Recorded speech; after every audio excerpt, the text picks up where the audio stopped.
Good morning mga kabokals. Ayan. Ngayon po ay alas 7 ng umaga.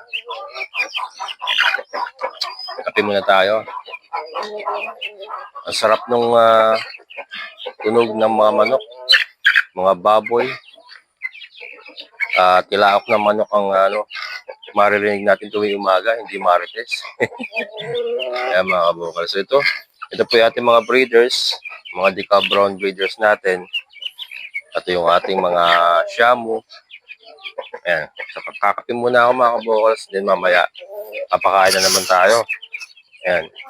Isa po sa rewarding na makukuha po natin kung tayo po ay talagang naka full time na sa pagba-backyard farming or farming, ay ito mga kabokals. Pagising mo sa umaga, higop ka ng may na kape. Kasama mo yung mga alaga. Payapa yung isip mo. Yung trabaho mo, nandiyan na. Pagkagising mo, nandiyan na kagad. Diba? Hindi mo na kailangang sumabak sa matraffic na daan. Hindi mo na kailangang bumiyahe. Sa daan pa lang, pagod ka na. Yan, yung mga empleyado dyan. Ako pinagdaanan ko yan mga kabukas. Ako yung nagtatrabaho pa. Talagang sa daan pa lang, pagod ka na. Pagdating mo sa trabaho, stress ka pa. Diba? So, isa po ito sa hindi ko naman po iniinggit yung mga nagtatrabaho. Talagang kailangan po natin magtrabaho syempre, lalo na kung may mga pamilya tayo. Kailangan po nating magtrabaho. Iba po talaga yung may permis kang kita, may permis kang sweldo. Kaya lang, ito naman po, pinagdaanan naman na po natin yung mga ganong sitwasyon. So, matagal-tagal rin po tayo naghihirap sa pagtatrabaho, pangangamuhan. And ito, nakapagpundar tayo ng konti. Meron tayong sariling lupa ngayon na hinulugan. At ito, meron po tayong mga pailan-ilan na mga alaga na pinagkukunan po natin ng income. Ayan. So yun, pinapakita ko po ito sa inyo mga kabokals para yung ating mga kaibigan dyan na nagnanais or nagpaplano pong magpumasok sa ganitong hanap buhay at mag full time. Ito, isa po sa reward mga kabokals. Pinapakita ko lang, hindi po tayo nangiinggit. Pero para lang po, ma-imagine nyo po yung sarap ng may sarili kang alagaan at wala kang amo, wala kang stress. Pagkagising mo sa umaga, nandiyan na yung hanap buhay. Rewarding mga kaboss, napaka-rewarding. Ayan. And tayo, solo flight tayo. So tayo na rin ang kikilos dito sa ating backyard farm para mas lalo natin ma-enjoy yung pagpo-farming. Iba talaga yung yung hands-on ka na ikaw talaga yung nag-aalaga. Mas nararamdaman mo yung saya. Although nakakapagod, syempre, pero kung ito talagang hilig nyo, ito talaga ang isa sa reward ng pagba-backyard farming, yung mismo ikaw ang gumagawa at at the same time nawawala yung stress mo, na-relax yung isip mo. At nakapag-exercise pa tayo mga kabukals kasi syempre galaw tayo ng galaw, napag-exercise tayo. Yan. Hello chickens! Kape lang tayo mga kabukals and then sasabak na naman tayo sa pagtatrabaho dito sa ating backyard farm. Which is, yun ang gusto natin gawin, di ba? Okay, so alright. Ayan mga kabokals, it's time to go to work.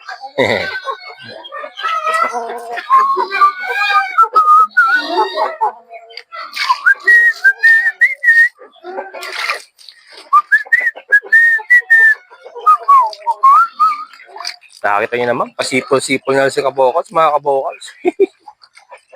Yan talaga pagka nai-enjoy mo yung trabaho. Diba?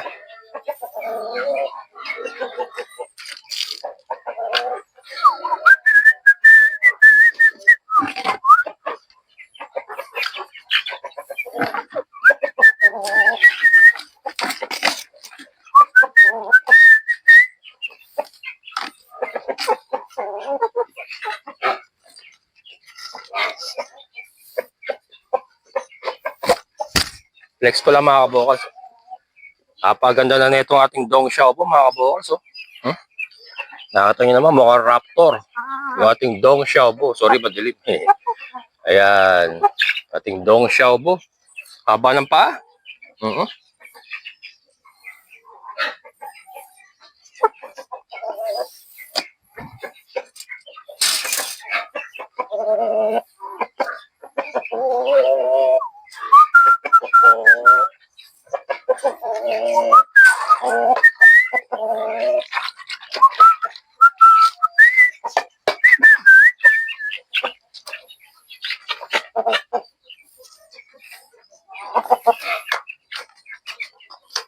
Ito naman yung ating mga kabokal. Sino ba nakakamiss kay kay Dumpo Giant, oh?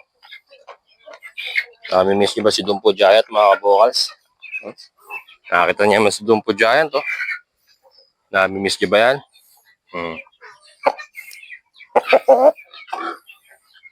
Yan, sa mga nag-aabang, don't you worry. Mag-umpisa na tayo ulit mag-breed ng Shamu, Tanaka, Cross, Dumpo Giant. Yan. Hintay-hintay lang pa kayo konti.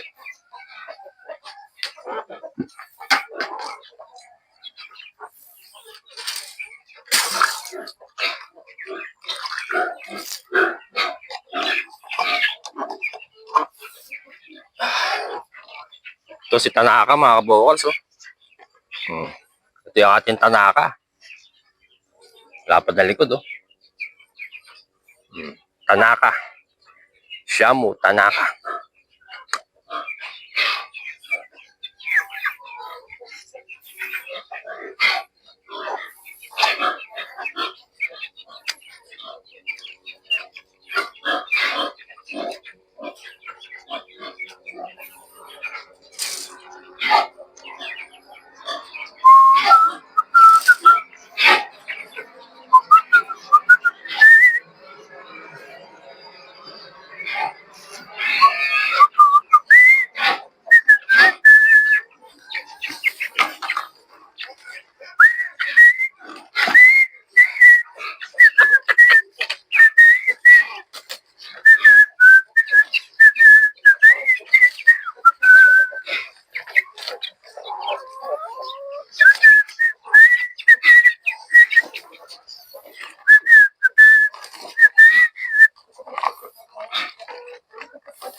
Yan.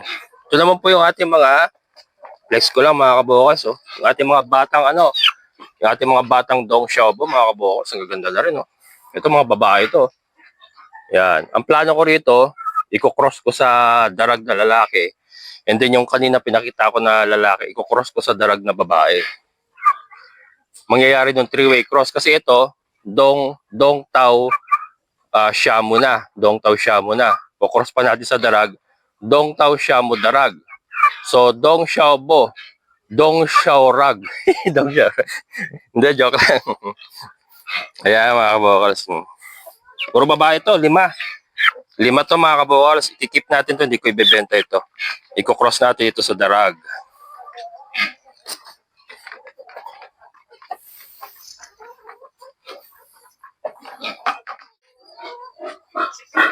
Yan. Then ito, mga kabokals, ating yan, flex natin. Ito yung ating yung dati nating ano ba yun? Power chick. Power pop chicks. Hindi na siya power pop chicks. Isa na siyang ganap na power rooster. Yung ating natirang nag-iisang natirang white leghorn na i-cross natin sa ating meron pa tayong Rhode Island Red na dalawa dyan inahin.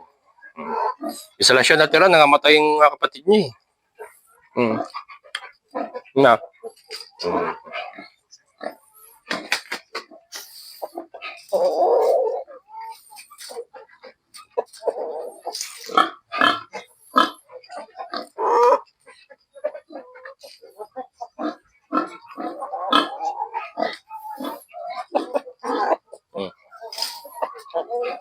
Then ito, mga kabokals.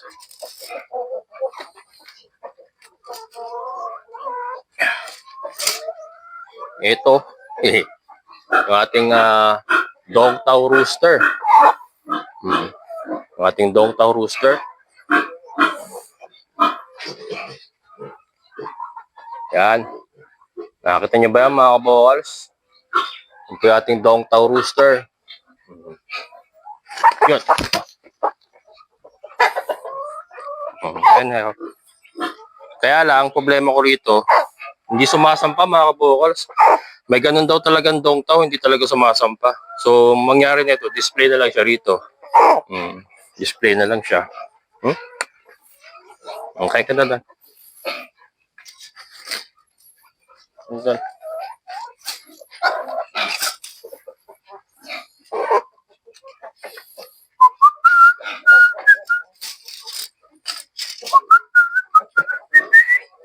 Yan. Yan. Kita ba? Yan. Ito na yung ating mga breeders.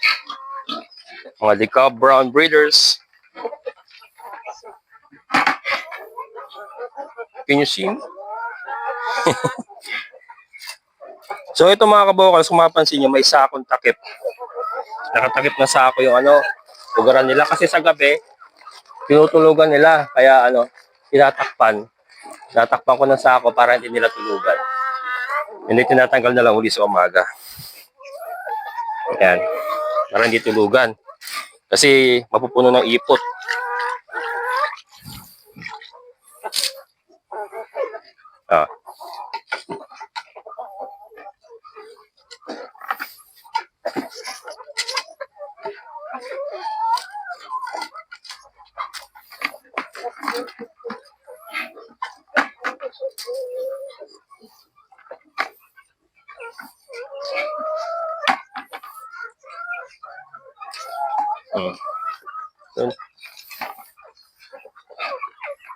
Ito, tataas din natin.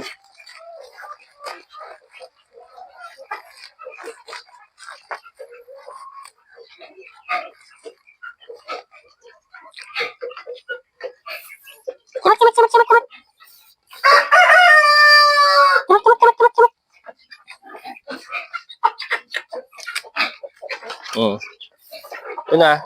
Gusto na kayo? Yun na. Ang agaw na mga kabokals. Dali, dali. Yun. Ganda na ng natin mga kabokals. Flex ko lang. Ang ganda ng Rhode Island natin. Shiny.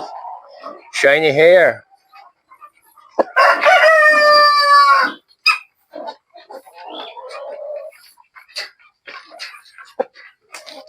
Ang ganda.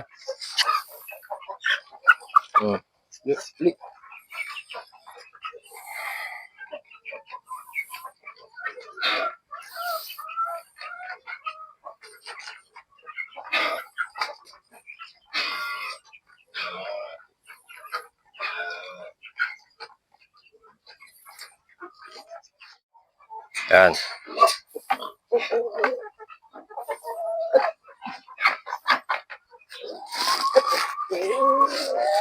Tsaga-tsaga lang, ganyan lang. Para hindi nila, iputan yung kanilang pugaran. Yun.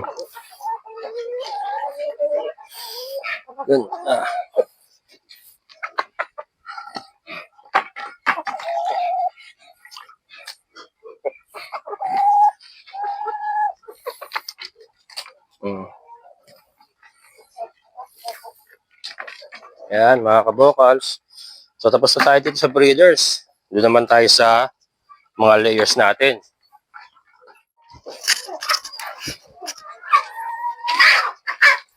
Ayan, mga kabokals.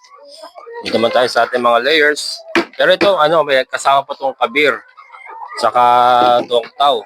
Saka yung Rhode Island natin. Hindi ko pa na ihiwalay. Kasi wala pa tayong paglalagyan. Pero yan, maayos din natin yan. Itong area na to kasi para sa decal brown lang talaga ito.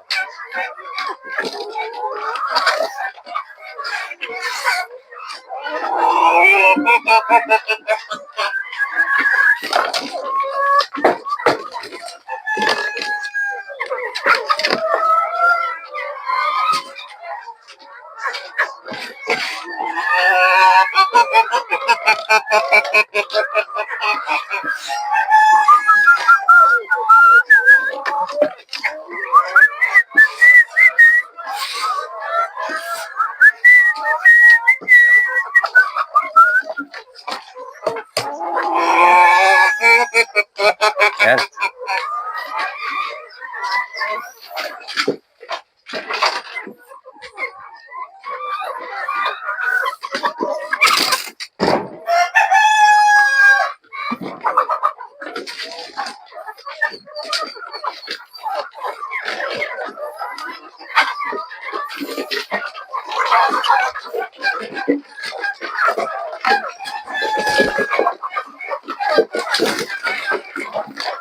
Ah, grabe. Oh,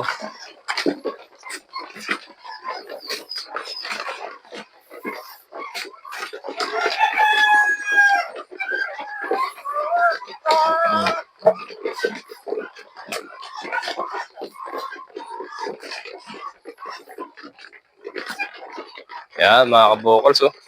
Sarap tignan, di ba? Dami nila. Unti-unti natin ayusin to yung kanilang paitlugan dito para i-egg booster na natin mga kabokals para mag-egg na sila.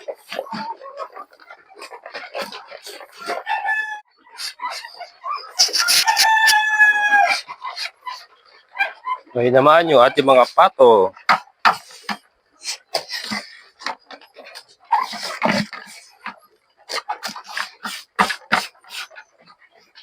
Baka nagtataka kayo mga kabokals, kulay green yung pinapakain natin. Meron tayong naka-prevention sila kasi meron na naman dalawang sinipon. Naka-prevention po sila ng antibiotic. Ito kasi antibiotic to na may multivitamins din. Saka may electrolytes. Ayan. Prevention. Kasi may dalawang nagkasipon para hindi na kumalat pa. 3 days lang naman. Tapos tigil na uli. So nag-invest na tayo mga kabukas. Bumili tayo ng malaking, yung parang 1 kilo na antibiotic. Para pagka may ganyang instances, prevention na kagad ititira natin para hindi na kumalat. Mahirap kasing pag kumalat na saka natin gagamutin. Mahirap. Yan. Pakain tayo ng ating mga yoba bugs. Ito, since wala pa tayong Madre de Agua nga, darak sa mais, molasses at asin pa lang itong pinapakain natin. Pero pagka may darak sa mais na tayo, balik na sila sa 50-50 ratio. Darak sa mais, Madre de Agua, pag may Madre de Agua na tayo, 50-50 ratio na sila, darak sa mais at Madre de Agua, chop.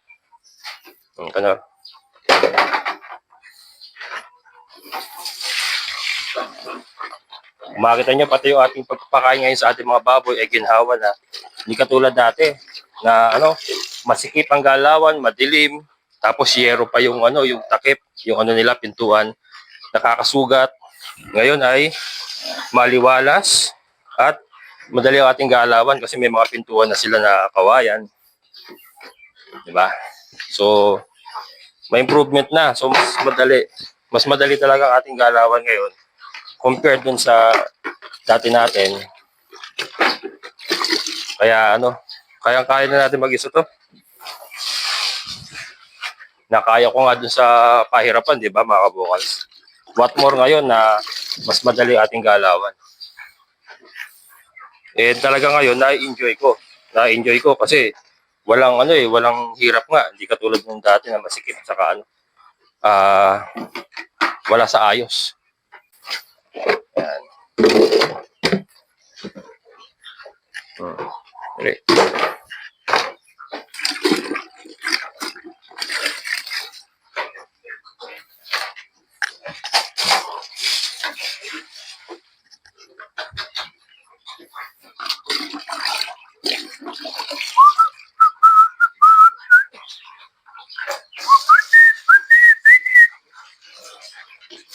Ngayon talagang nakasisipol tayo mga kabukas. Nakasisipol na tayo. Hmm.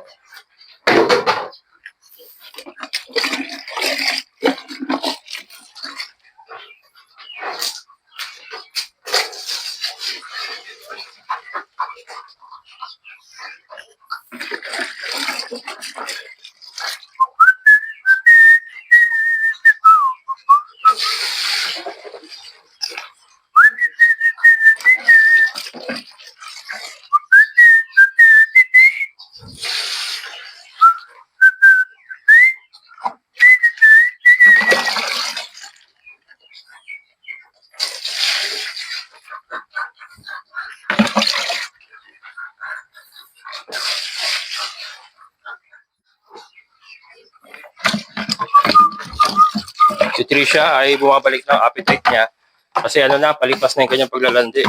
Nung nakaraan kasi ayaw talaga kumain gawa ng standing heat, pero ngayon bumabalik na kanyang appetite. Kaya ito mga kabukas, lahat itong baboy natin ngayon na inahin, 3. Lahat po yan ay may sampa. So yan, pagka lahat po yung nabuntis, maganda-gandang labanan yan mga kabukas. Maganda-gandang bigayan. Ayos. Talagang okay sa alright.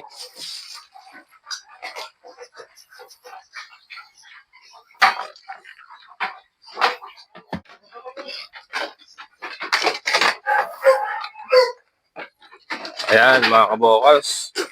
So huli ang kambing, syempre. So ngayon umaga, magdadalak sa mais muna sila. Teka lang. Dito.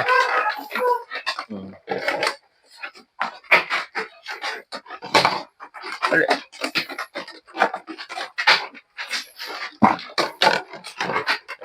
Dalak sa mais muna.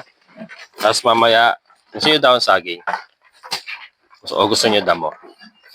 Kaya nyo pagka nabakuran natin yung katabi natin, diyan na kayo manginginain. Kaya mga kabukas, ito po ay dalak sa mais na may molasses, asin, at maraming pagmamahal. Siyempre, mahal na mahal natin yung mga alaga natin ngayon.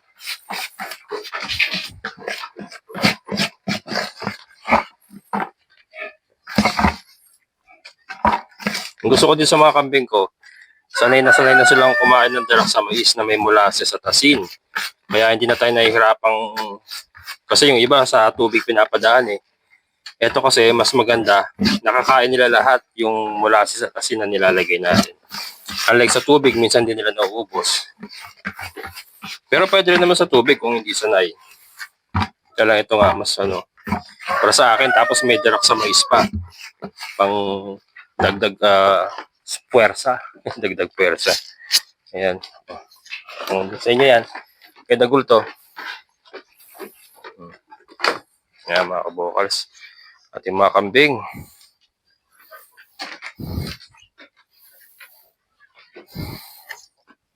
Pares na to. Pares na may sampa. Ayan, pares na may sampa mga kabokals. Lakas kumain ng dalak sa mais mga kabokals. Oh. Pang ilang araw nila dito. Simula nung umalis si Naneng, ano ba ngayon? Webes ngayon eh.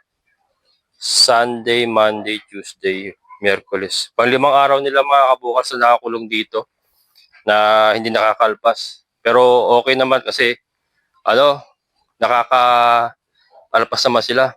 Pero ito may papakita ako sa inyo. Yan, ibig sabihin pala nakakaano sila. Malaki yung galawan nila, so parang nakalpas na rin sila. And ito, itong pinagkakaabalahan nila, ayan o. Binalatan na yung mahogany. Binalatan na nila yung mahogany. Try kong kumuha ng mga kabukas nung doon kasi nagbabakod sila Kuya Greg doon kay Ma'am Ana. May mga pinutol silang saging doon. Try ko kunin yung yung ubod. And then siguro tali ko na dito. Baka ngat-ngatin nila. Ito, inubos na nila. Palitan natin yan. Kuha tayo ron. Yan, si Dagul. Gusto talaga nila yung dalak sa mais mga kabukas. Oh.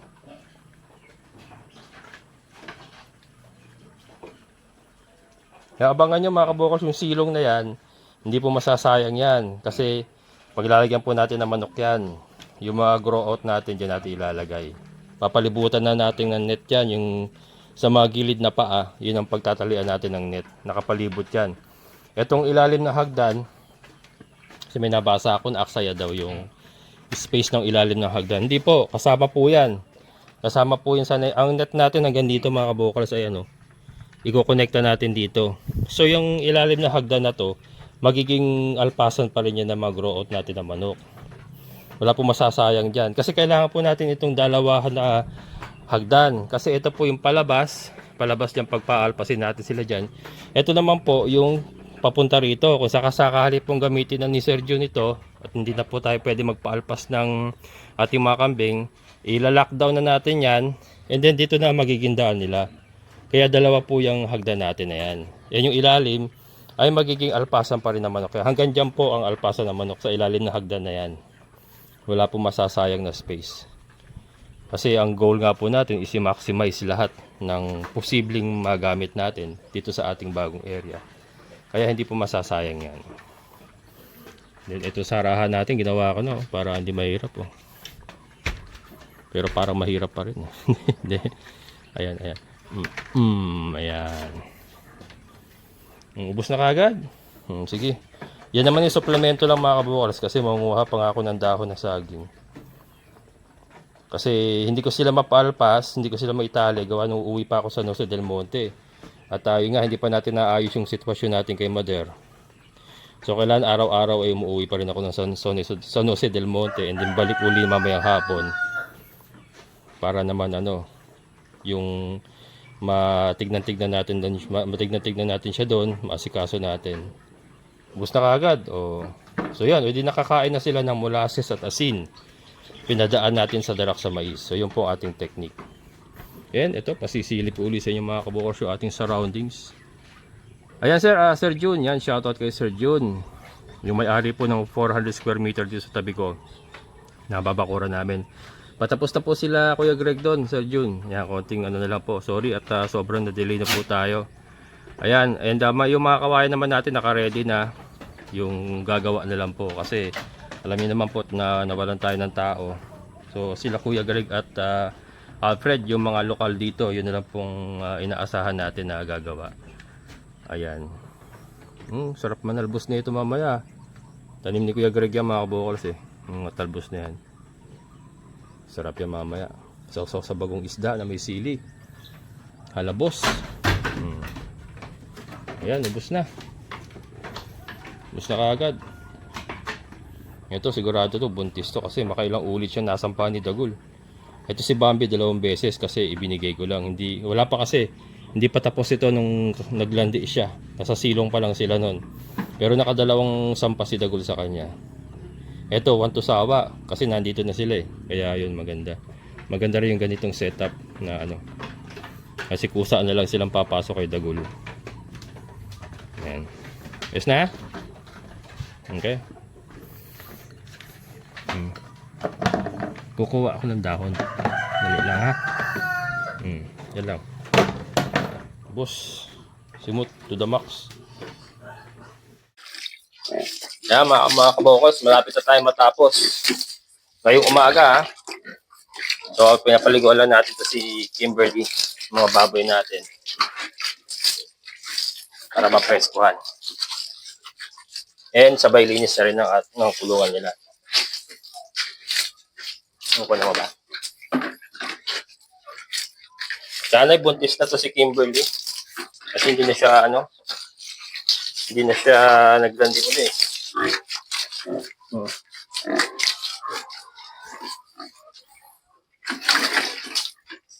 Sige.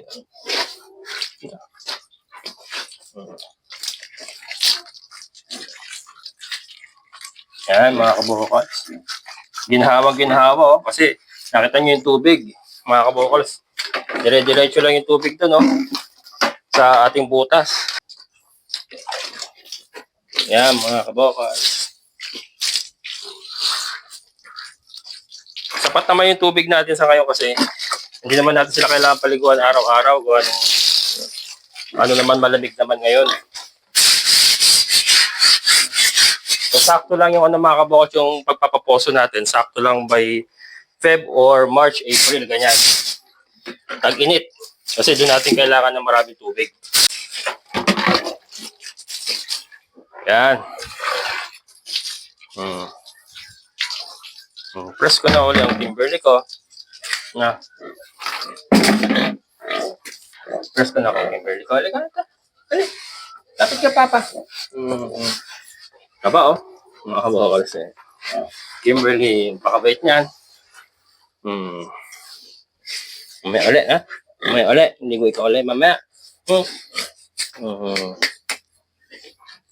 Ayan. Okay. Ayan. So, mga kabokals, dito natin tatapusin ating munting video for today. At pagkatapos nito, uwi na naman kami ng San Jose del Monte para doon sa isang alaga ko. Hindi, magulang natin yan. Hindi natin pwede pabayaan yan. Pero yun nga, hinahanapin natin ng paraan. Ginagawa ko ng paraan kung paano natin maayos ang lahat. So, ang tabay lang kayo mga kabokals, isi-share ko naman sa inyo. Pero ang isang masasabi ko ngayon is, decided na po ako na ako na lang po ang magpatuloy dito. Ako na lang po ang magpersonal na mag-alaga ng ating mga kahayupan dito. At sa tingin ko kasi, mas magiging productive tayo pagka naging hands-on talaga tayo dito sa ating mga alaga. Una-una, ito na po yung hanap buhay natin. Wala na po tayong trabaho. So, ito lang po inaasahan natin. So, we can't afford na magkaroon po ng problema yung ating pinagkukunan ng hanap buhay. Kaya kailangan personal po natin kasi kasuhin ito. So yun, sana po nag-enjoy kayo mga kabokals and sana po na-inspire kayo. Maraming salamat po sa lahat ng mga solid kabokals and mga silent viewers ko. And syempre sa ating kaibigan po ni Sir Boy. Sir, maraming salamat. So muli, ito ang inyong kabokals farmer na nagsabing sabay-sabay tayong mangarap, magsikap, at higit sa lahat ay kumilos at siguradong ulad ang ating amazing na buhay.